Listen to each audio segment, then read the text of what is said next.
I'm a 32-year-old guy living in the suburbs, just outside of Philly. And this happened last October. I had just finished a late gym session and stopped at a gas station nearby to grab some water and a protein bar.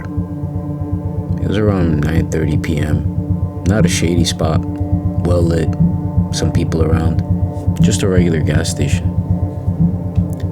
I drive a flatbed pickup, nothing flashy, just something practical for the weekend projects and hauling junk. I had some supplies in the back from earlier, bags of soil, a few tools, covered by a big black tarp. It was tied down loose, but enough to flap a bit if the wind hit it right. When I pulled into the station, I noticed another guy parked across in the lot in a regular truck. It looked like he was just sitting there sipping coffee. Didn't think much of it. I left the doors unlocked. Just running in for a minute, I thought. Dumb habit, I know. I paid, came back out, and didn't see anything weird. The guy in the truck was still there, still drinking his coffee. I climbed in, started the engine, and drove off. About a minute later, I noticed the headlights behind me. Same truck.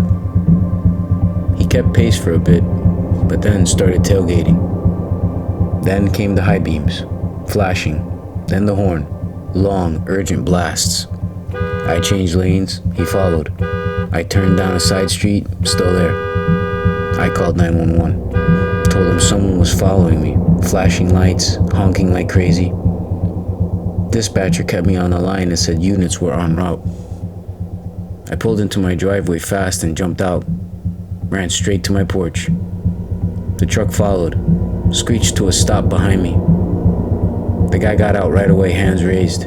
Big guy, flannel shirt, maybe in his 40s. He didn't look mad, he looked freaked out, like really freaked out. I held up my phone and yelled, "The police here will be here any minute." He didn't move closer, he just yelled, "There's someone in your truck."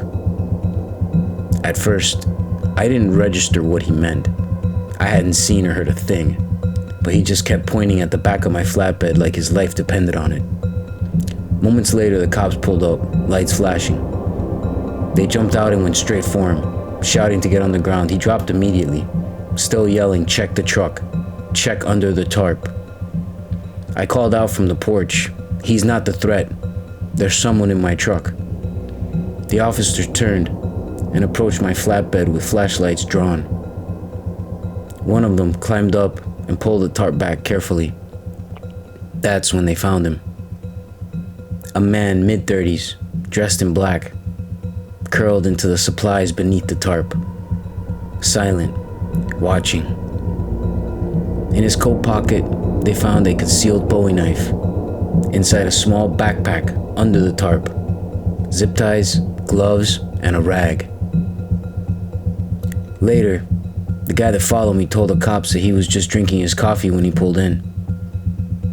He didn't see anything at first, but as I was driving away, the way his truck was parked gave him a perfect view of the back of mine. He caught movement. Something shifted under the tarp. Not wind, not the supplies, but something alive. He saw part of a head, just for a second, but it was enough.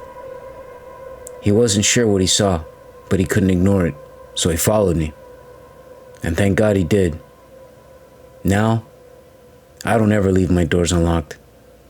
I don't drive without checking in the back. And I don't ever assume I'm alone. Because sometimes the thing that's following you is already with you.